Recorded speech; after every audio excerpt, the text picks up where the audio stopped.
Olá pessoal, tudo bem por aí? Professora Virgínia Righetti, mais uma vez para darmos continuidade às nossas aulas sobre compreensões de temas ligados à realidade brasileira.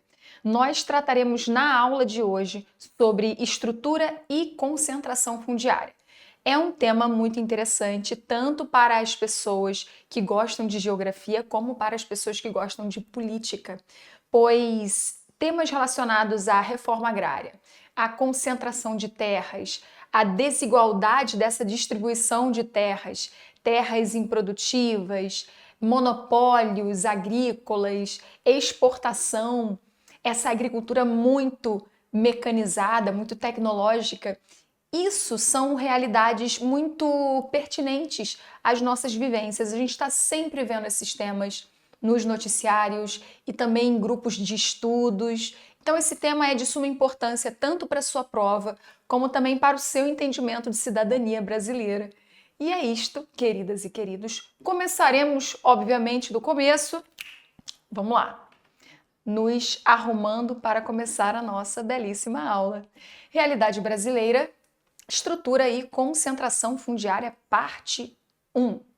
Bom, como de praxe, a gente precisa imaginar o seguinte. Imaginar não, a gente precisa idealizar aqui o seguinte. Quando existe a colonização portuguesa aqui no Brasil, eu sou uma ótima desenhista, como vocês podem entender, nós teremos algo que irá reverberar durante muito tempo, que é a chamada concentração de terras.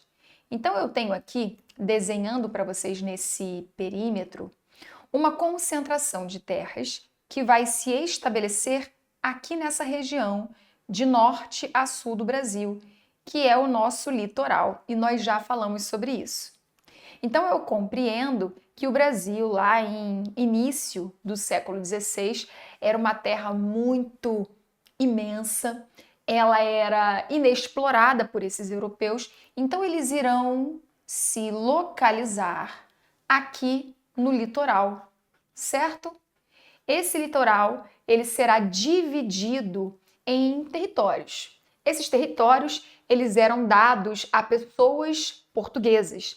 Nem sempre essas pessoas eram riquíssimas, eram de alta nobreza, tá, gente? Porque vocês imaginem o seguinte: em 1530, 40, 50, que é o período onde os portugueses eles vão entender que é preciso efetivar a colonização para que outras nações europeias não viessem para cá, e isso inclusive aconteceu mesmo eles ocupando as terras, era necessário que fossem feitas doações em nome do rei de Portugal para pessoas portuguesas que vinham para cá e tinham como função prosperar a terra, fazer a terra produzir meios, culturas agrícolas, para que essas culturas, esses produtos, eles fossem levados, exportados para Portugal e dessa forma fossem transformados em um capitalismo, em uma lucratividade para a metrópole portuguesa.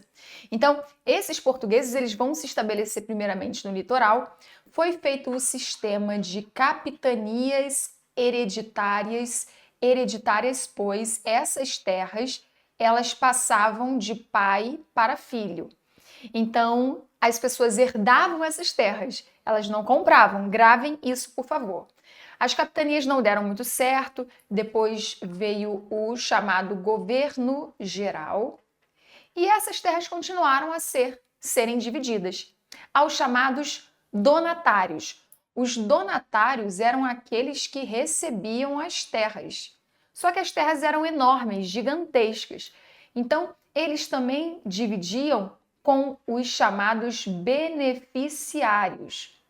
Esses beneficiários também poderiam dividir as suas terras com os chamados seis-meiros, que eram donos das seis-marias.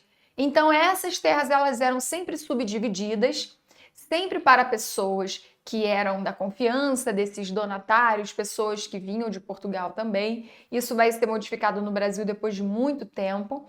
Então a gente já entende aqui, pessoal, observem essa ilustração, que nós temos sim um processo de concentração fundiária. Professora, Falar concentração fundiária é o mesmo que nós falarmos concentração de terras? Sim, é exatamente isso. E nós também, e ficou meio tapadinho aqui, né, gente, mas vocês compreenderam. E também é necessário a gente entender que essa concentração fundiária, ela explica o quanto essas terras elas foram divididas, o processo para elas serem divididas. Então, começando do começo, nós tivemos um processo de concentração de propriedades agrícolas que se esticou durante muito tempo, precisamente aqui de 1530 até o início do século XX, pessoal, até 1900. Era para eu ter colocado também em algarismos romanos, né? Então deixa eu colocar só para ficar bonitinho. Em início do século XVI até o início do século XX, onde a gente vai ter uma proporção de pessoas que eram enriquecidas e que elas sim poderiam comprar terras. Então a gente tem aqui em cima uma ilustração que eu acho muito interessante para a gente estar interpretando. O que vocês observam daqui? Observem aqui, por favor, comigo. Eu não vejo problema nenhum com o tamanho da minha terra. E esse cara, ele representa um latifundiário. Não esqueçam este nome. Nós temos aqui um dono latifundiário. O dono de uma grande extensão de terra, que a gente chama também de latifúndio, por isso latifundiário. Dessa forma, esse cara, ele concentra riquezas e ele distribui essas riquezas para os seus familiares de forma hereditária, assim como era há séculos atrás. E do outro lado, a gente tem pessoas empobrecidas que precisam de um pedaço de terra para ter uma vida, para trabalhar com a agricultura no campo e não tem essa oportunidade. E aí você já pensou de forma correta se você imaginou esse tema aqui, que é polêmico no Brasil, a reforma agrária, que na verdade nunca aconteceu de fato por conta da grande força dos latifundiários, da grande força do agronegócio. Então coloca-se a ideia de que as terras deles serão roubadas e que essas populações elas irão roubar propriedades inteiras, e não é bem assim, certo? Vamos fazer uma análise histórica e social aqui, queridas e queridos. No Caribe e no Brasil... Ai, ficou bem feio, né, gente? Eu acho que eu vou trocar. Isso aqui eu vou colocar mais claro. No Caribe e no Brasil, o modelo adotado para explorar as colônias foi o plantation. Plantation significa, queridos, grandes propriedades monocultoras. Isso quer dizer o quê? Dentro dessas extensas territorialidades agrícolas, era colocado um tipo de cultura. Então, eu plantava, por exemplo, aqui. Ai, poxa, coloquei de outra cor. Só um instantinho, pessoal, que eu gosto que fique tudo bem bonitinho, tá? Nesses grandes espaços era colocado um tipo de cultura. Então, por exemplo, a mandioca, ela era produzida. O arroz, ele era produzido em grandes quantidades nessas localidades. O café também. O algodão também. Esses produtos, como nós já falamos, se tornavam commodities, eles eram exportados. Prestem atenção nisso. Isso a gente chama de produção monocultora, ou seja, um tipo de cultura, um tipo de gênero agrícola que é plantado nesses lugares, voltada para a produção de gêneros tropicais destinados ao mercado externo. Se a gente olha para o nosso agronegócio atual, ele também continua sendo um processo que produz para a exportação. O que a gente consome nos mercados, nos mercadinhos, nos hortifrutis, é todo vindo na sua maioria, da agricultura familiar, certo? Isso também não quer dizer que eles não usem remédios, aditivos químicos, agrotóxicos, certo? Mas a maior parte da agricultura intensamente mecanizada é direcionada para fora do país. E nessa época do século XVI até o século XIX, nós teremos um tipo de trabalho que, na verdade, não será pago, não será um trabalho assalariado. O que significa trabalho assalariado, queridas e queridos? quando você paga pelo trabalho de uma pessoa. Então a pessoa vende o tempo de vida dela, trabalho assalariado, em troca de um valor monetário. Isso não vai ser feito no Brasil por conta da introdução do trabalho escravizado. E essa era uma tradição, inclusive, muito longa lá na Europa, pois desde a Idade Média a gente teve uma espécie de escravidão, não podemos utilizar esse nome, mas a servidão medieval era uma escravidão, se a gente for parar para analisar. Não tem o mesmo nome, existiam grandes diferenças, sim, mas o trabalho ele era compulsório e havia pouquíssimas possibilidades de ascensão de vida, de você mudar de vida. Com a escravidão aqui no Brasil também era assim. Então, essas particularidades do processo colonial latino-americano determinaram traços principais dos problemas fundiários dessa parte do continente. Não só aqui no Brasil existe esse problema, mas em todos os lugares que foram colonizados, tá bom, gente? A formação de grandes latifúndios ao lado de grandes contingentes de trabalhadores. Contingente significa quantidade de trabalhadores rurais que não têm acesso à terra. Então, conforme essas terras vão crescendo, os trabalhadores rurais, em pequena proporção, eles vão desaparecendo de diversas formas, tá, gente? Inclusive pela violência no campo. O Brasil rural convive com extremos de pobreza e de riqueza até os dias atuais. Então, como a gente sempre tem a necessidade de entender, os problemas históricos, eles, se não modificados, se não são feitas grandes políticas públicas para melhorar essa situação, eles ficam se repetindo e se repetem durante muito tempo, com uma assiduidade muito longa. Vejam bem, queridas e queridos, eu coloquei essa imagem porque ela representa muito do trabalho laboral que não era assalariado e a gente vai ter esse tipo de caracterização aqui no Brasil e em outros lugares que também sofreram a colonização. Lá no Caribe, o Brasil, isso aqui a gente já falou, entendeu? Então vamos para o próximo passo. As técnicas de cultivo, de criação, também variam de rudimentar ao agronegócio moderno. Nossa, ficou muito feio, gente. Eu vou colocar amarelinho, tá? Para vocês não brigarem comigo. Agora sim. As técnicas do cultivo e de criação também variam de rudimentar ao agronegócio moderno. O que é rudimentar, queridos? É quando a produção agrícola ela não tem muitas interferências tecnológicas. Nas últimas décadas, a modernização do setor agrícola contribuiu para agravar a concentração de terras. Queridas e queridos, eu vou pedir para vocês pesquisarem aí, por favor, sobre a chamada Revolução Verde.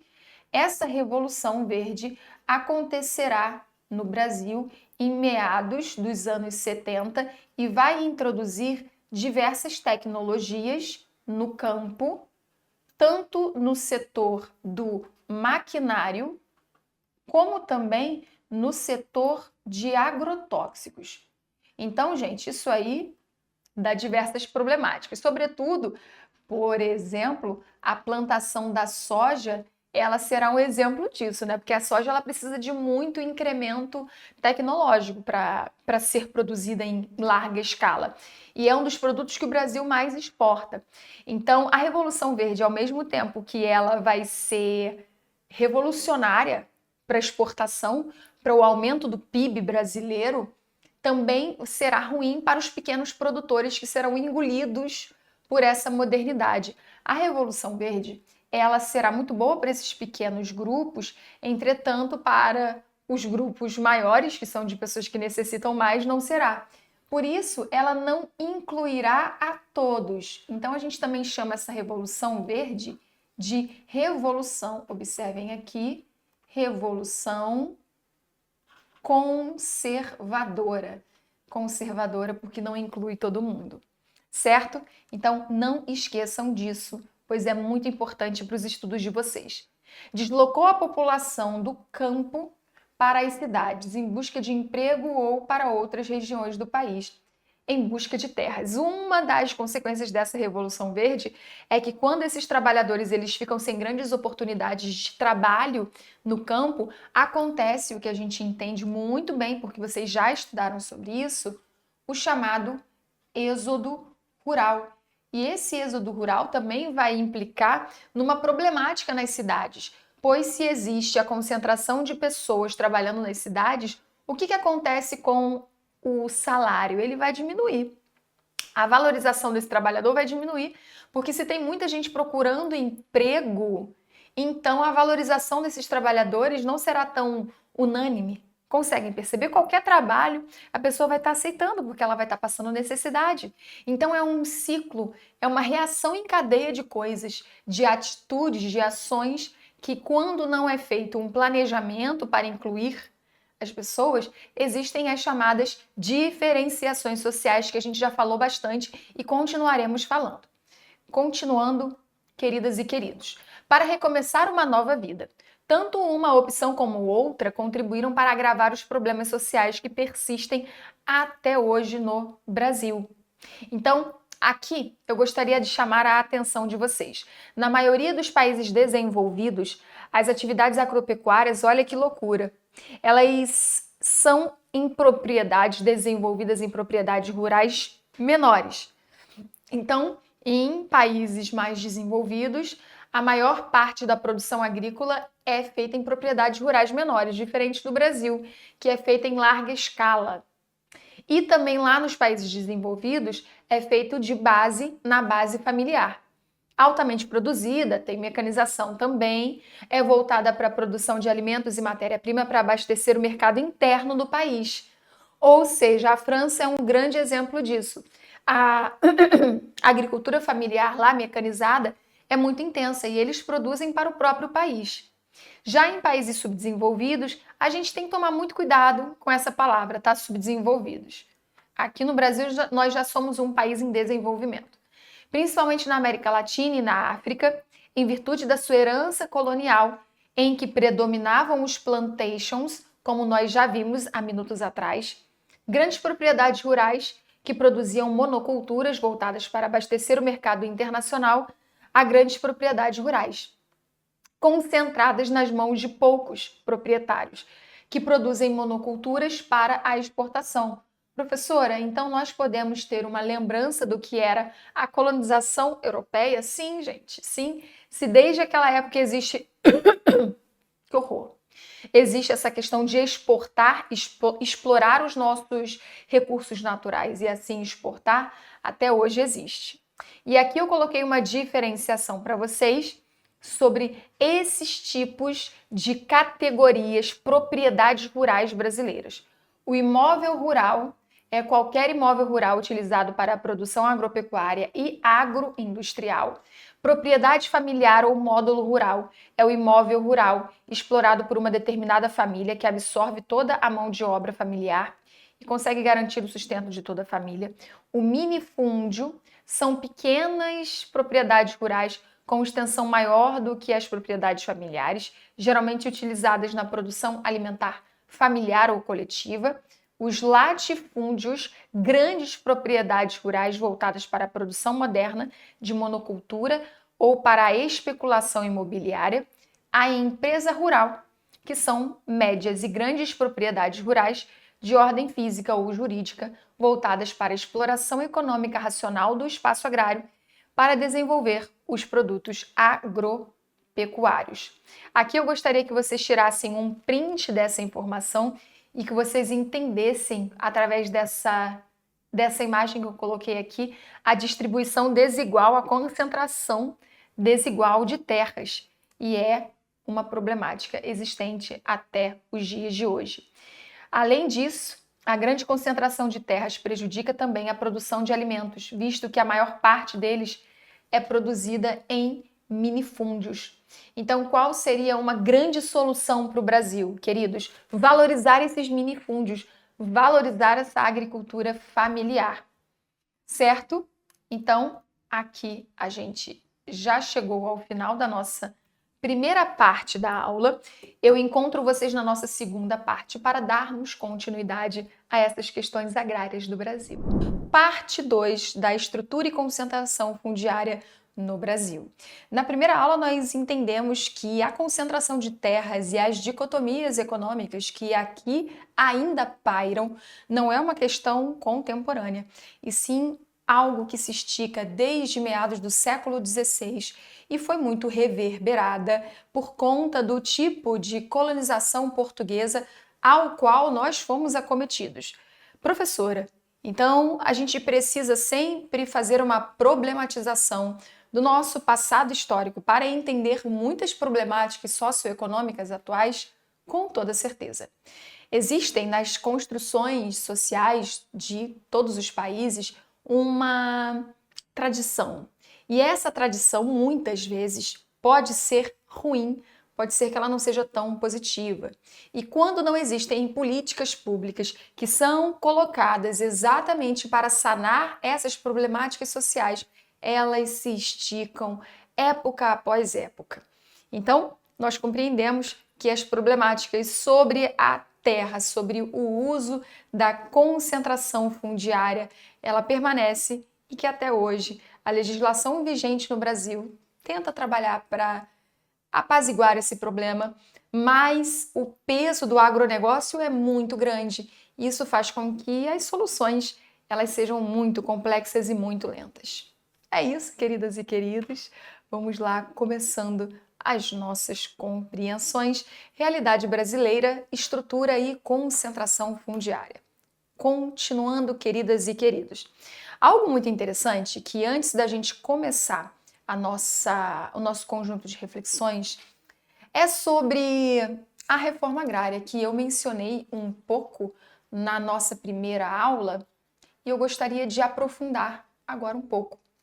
Quando a gente fala sobre reforma agrária, é interessante nós pensarmos que o ano de 1988, sobretudo com a construção da Constituição Cidadã desse ano, logo após o longo período da ditadura civil-militar, nos anos 1985, nós iremos ver no Brasil uma construção muito mais ligada às chamadas minorias. E o que seriam minorias, queridos? Seriam pessoas que têm uma minoria representativa politicamente no cenário político, obviamente, no Congresso brasileiro, nos âmbitos estaduais, municipais, no setor de construção de leis do nosso Brasil, do nosso país, nos âmbitos estaduais, nos âmbitos municipais. Então, quando nós falamos sobre minorias, são pessoas que a gente encontra, na nossa maioria, pessoas negras, mestiças, indígenas, nós encontramos muito lá no norte, nordeste do Brasil. Só que essas pessoas elas não aparecem tanto na política. Por isso elas são ditas como minorias. A Constituição Cidadã, ela também trabalhava sobre a questão da divisão e da distribuição de terras. É muito interessante nós pensarmos que muitas dessas terras que estão concentradas e que são gigantescas, são famosos latifúndios, muitas das vezes não têm uma produtividade. Elas estão lá, elas são imensas e existem espaços que não são designados à produtividade, de tão imensas que são. Então, essa distribuição de terras, ela seria algo muito bem feito, muito bem construído, legalmente, que não tiraria todas as terras desses produtores, desses proprietários rurais, mas teria uma divisão ali pequena que fosse feita também para essa terra ser produzida, ser produtiva, melhor dizendo. E a isto que nós acabamos de mencionar, a gente também pode colocar um nome que é importante e que vocês podem utilizar muito, que é a questão ou a função social. Ai, ficou meio esquisito aqui, né? Então, vou colocar aqui em cima. Espera aí, deixa eu refazer tudo para ficar bem bonito. Reforma agrária e aqui embaixo, anotem, por favor, função social da terra. Então, se essa terra ela não produz tanto, seria necessário que ela estivesse em uma atividade intensa. correto? É óbvio que um dos grupos com uma maior organização mundial que trabalha sobre essa questão da terra é o chamado MST, que é muito polêmico. Ele trabalha de diversas formas em diversos estados brasileiros, mas é um grupo muito organizado e que aprofunda-se muito mais sobre essa questão da divisão de terras e também da distribuição. Quando a gente olha essa charge aqui em cima, nós conseguimos entender essa questão de forma brilhante. Reforma agrária nas minhas terras? Nunca! E a gente vê o tamanho da posse da terra do homem, né? É basicamente esse paradoxo que a gente consegue compreender. E aqui ao lado existem muitas pessoas que necessitam desses pedaços de terra. E também vocês podem pensar o seguinte, professora, no quesito concentração de terras, ainda existe a problemática dos povos autóctones brasileiros. Professora, eu me esqueci o que significa povos autóctones. A senhora poderia explicar para a gente mais uma vez? Com certeza. Povos autóctones são povos originários.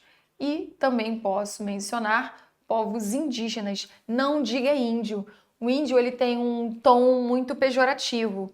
Durante muito tempo ele foi utilizado como uma forma violenta, como se os índios fossem selvagens. Agora, indígenas têm uma outra conotação. Então, quando vocês fizerem uma prova escrita, é mais bonito e intelectualizado vocês escreverem indígenas e até mesmo em conversas. Os povos indígenas, eles são comumente direcionados a esse tipo de violência no campo. Então, eles sim são as pessoas que mais sofrem. E também outra ideia para a gente desmistificar é que toda a produção familiar é pequena. Não, nem toda a produção familiar é pequena. Muitas delas são mecanizadas, muitas delas têm muitas tecnologias e aditivos químicos para essa produtividade. Então, me acompanhem aqui, por favor, para a gente começar a fazer uma análise. A estrutura fundiária brasileira, vou só mudar a cor aqui, a estrutura fundiária brasileira é uma das mais concentradas do mundo. Enquanto os minifúndios representam 70% do total das propriedades rurais e ocupam uma área de cerca de 11% do espaço agrário brasileiro, os latifúndios ocupam cerca de 55% da zona rural do Brasil. Essa concentração fundiária contribui para o agravamento de problemas no campo, visto que a maior parte das terras, muitas vezes improdutivas, encontra-se concentrada nas mãos de poucos proprietários, que nós colocaremos o nome de monopolizar. É um monopólio, são pequenas pessoas, não, grupos pequenos que monopolizam grandes espaços agrários. E isso aumenta a quantidade de pessoas que não têm acesso à terra, intensificando assim os conflitos causados pelas disputas pelas terras. Além disso, a grande concentração de terras prejudica também a produção de alimentos, visto que a maior parte deles é produzida em minifúndios. Isso até a gente já fez uma análise. Como a área ocupada pelos latifúndios é maior, a produção nacional e a grande parte das políticas públicas relacionadas com o campo estão voltadas para a produção de monoculturas para a exportação, dificultando ainda mais a vida do pequeno proprietário, produtor rural, que é o grande responsável pela produção de alimentos no país. Nós já falamos sobre tudo isso de forma muito mais didática, mas eu gostaria que vocês tirassem print dessas informações, porque é exatamente o endosso do que nós já falamos. Então é importante também vocês memorizarem essa parte. Passando aqui, queridos, eu gosto sempre de colocar essas analogias, pois são muito importantes para a nossa compreensão. Nós falamos na nossa aula da parte 1 sobre a divisão das terras no Brasil e eu coloco esse mapa antigo que eu acho belíssimo e a gente consegue ver as divisões das terras aqui no litoral brasileiro. Muitos historiadores diziam que os portugueses eles andavam como ciris, como caranguejos no litoral brasileiro, de cima para baixo, de um lado para o outro, e eles não adentravam o interior do Brasil. Em meados do século XVII, quando a ação dos bandeirantes ela passa a ser uma realidade e os portugueses entram para o interior do Brasil, existe uma intensificação dessa concentração de terras. Então, as terras que eram concentradas, as terras produtivas, que eram concentradas no litoral, elas serão esticadas para o interior do Brasil. E neste momento, nessas regiões, outros gêneros de exploração serão encontrados e serão muito mais trabalhados para essa exportação.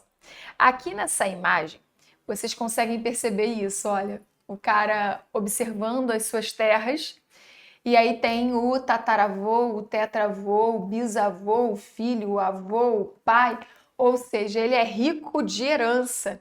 Ele foi herdando essas terras dos seus familiares e isso vai me lembrar um outro fato histórico do Brasil, que foram as terras doadas de forma hereditária, herdadas, na verdade. Então isso também causa aquela questão da ascensão social, que para você ser riquíssimo, milionário no Brasil, se você trabalhar muito, talvez a sua vida inteira, você não consiga ser rico, se tornar uma pessoa rica. E sim, se você é um herdeiro.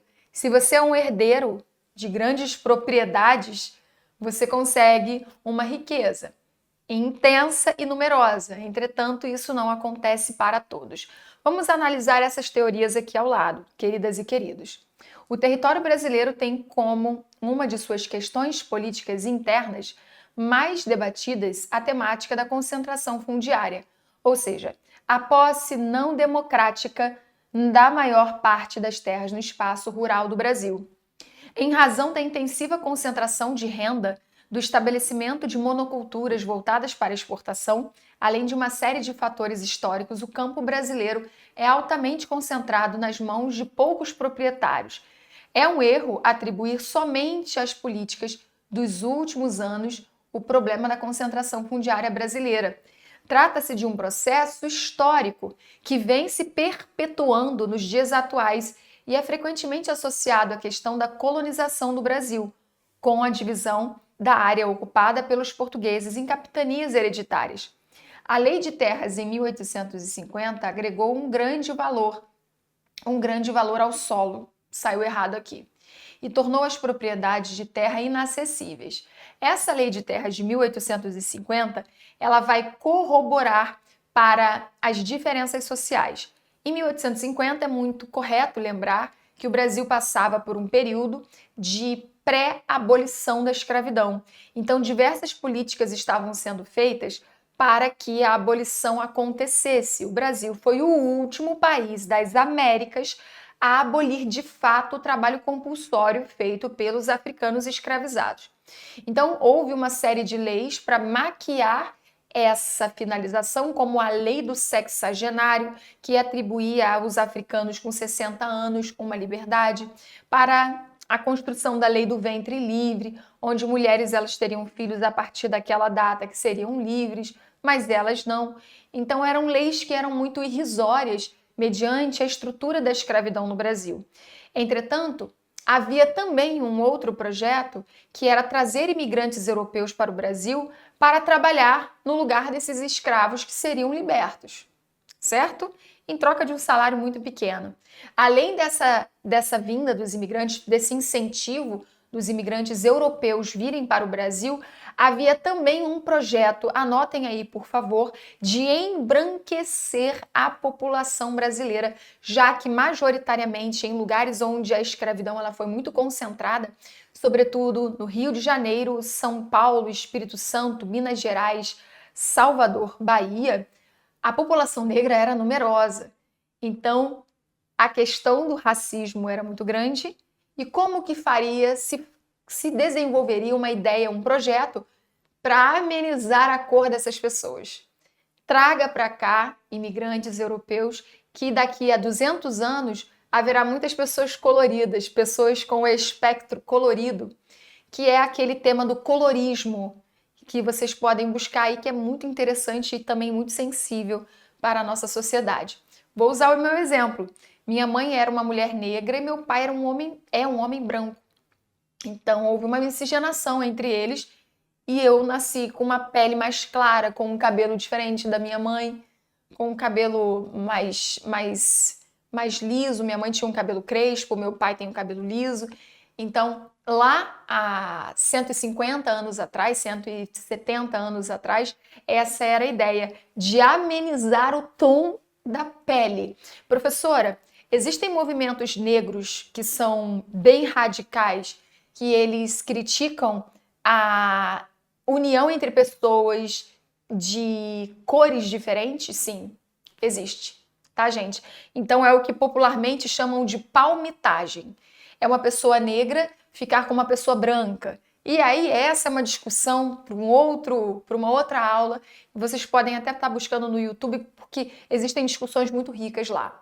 Continuando aqui, queridos, quando esses imigrantes vêm, eles também passam pelo pão, comem o pão que o diabo amassou, não são muito bem remunerados, eles sofrem bastante e os ex-escravos sofrem ainda mais em 1988, quando a abolição ela é de fato feita. A escravidão acaba, mas os ex-escravos não recebem nenhuma oportunidade, praticamente, de trabalho formal, pois quem veio trabalhar no lugar deles eram pessoas brancas, que também sofreram muito, mas elas tinham a passabilidade de serem brancas. E num país como o Brasil, altamente racista, isso era uma grande passabilidade. Então, o negro ele fica durante muito tempo à margem da sociedade e das oportunidades de trabalho, ok? Em contrapartida, os movimentos sociais do campo reuniram-se de forma mais organizada a partir da década de 50, embora antes também existissem lutas pela democratização das pessoas no meio rural, aqui no Brasil. Vamos lá, pessoal. Passando aqui, o Estatuto da Terra. Eu gostaria muito que vocês pesquisassem um pouco sobre a questão do MST, sem preconceito. Procure no YouTube essa visão realmente orgânica, original do movimento dos sem terra, para vocês entenderem o que eles pensam, certo? Não é roubar a propriedade de ninguém, queridos. Tudo bem, eles são muito polêmicos, mas é necessário também que a gente estude o porquê desses movimentos deles. Vamos lá, me acompanhem aqui. Durante o regime militar, foi elaborado o chamado Estatuto da Terra para melhor regulamentar a questão fundiária no país.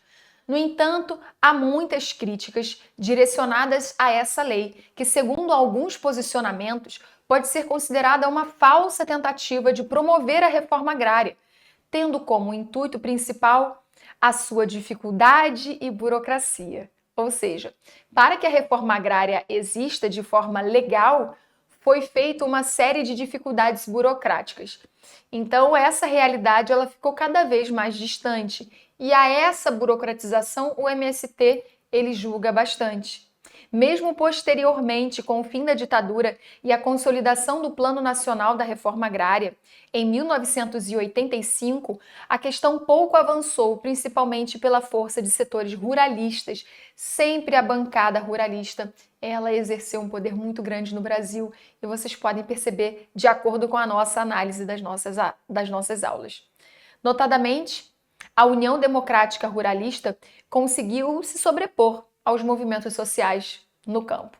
Esses movimentos, nesse momento, tinham como principal representação o MST, Movimento dos Trabalhadores Rurais Sem Terra, que através de ocupações de latifúndios, ou seja, dessas grandes propriedades rurais, quase sempre improdutivas, tenta ainda hoje pressionar o governo pela execução de completa da reforma agrária.